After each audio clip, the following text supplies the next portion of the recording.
Hey there, fans. This is another episode of Retro RAW Reviews. Co-host of Ring Post Daily here, Awesome One Joey. We are going to be reviewing Raw Episode 9, March 15th, 1993 from New York. We have some ups, we have some downs. We're going to dive right into it. We got the big pad, we got the small pad, we got it all. So let's dive right into the ups and the downs.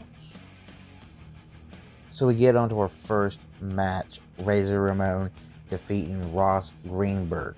Now, Ross Greenberg might have been a jobber, but this match gets a down because it was under 3 minutes and it was one-sided, kind of boring.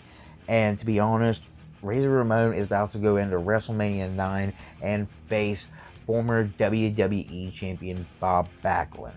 Now, being his first Mania and going against someone such as Bob Backlund, you kind of expect him to go in with some type of hype. And this close to Mania and facing a jobber and winning in 3 minutes, it doesn't make him look big. It doesn't make him look bad. It just, to me, it makes him look weak. It makes him look boring because he's not fighting top tier talent. He goes from winning Battle Royals a couple weeks ago on Raw to now beating jobbers again.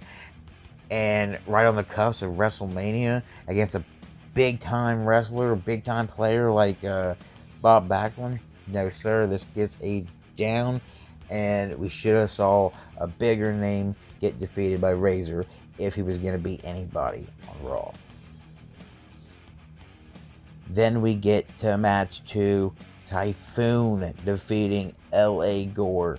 Now, L.A. Gore, another jobber, someone you probably never heard of, but that's okay because Typhoon a few weeks ago on Raw, about a month ago on Raw to be exact, was losing to people like Doink the Clown, and he should have been doing better. When he lost to Doink, he looked dumb. He looked weak. He looked like a guy his size didn't know what he was doing. And then he goes out here and he beats L.A. Gore in a 3-minute match. Yes, it was not the best, but he did look better in this episode of Raw than he did in the prior episodes. So, because he looked better and because he was being used a little bit better than he was before, it gets an up in my book. And then after we come back from commercial break, Bobby Heenan is in the ring and he interviews Harvey Whippleman and Giant Gonzalez. Now, he discusses the match with The Undertaker at WrestleMania, and I have to give it an up here because not only do they hype up Gonzalez versus Undertaker, but if anything, they did their best to sell this 8-foot giant, telling you about how no one wants to face him, how they can't wait to get a hold of Undertaker because no one else wants to face him. I mean, it wasn't the best promo, but I've seen worse. And the fact that they spent this time hyping up a WrestleMania match gets an up in my book. And then we get on to our third match. Bob Backlund defeats Papa Shango. Now, this match was a good back and forth match. Shango looked good in it. He really did. He looked like the good bad monster he was supposed to be. He was overpowering Bob Backlund, and he seemed to have the advantage. But Backlund looked smart and witty here, pulled up the rolled up pin, and was able to get the W over Papa Shango. It didn't make Shango look weak.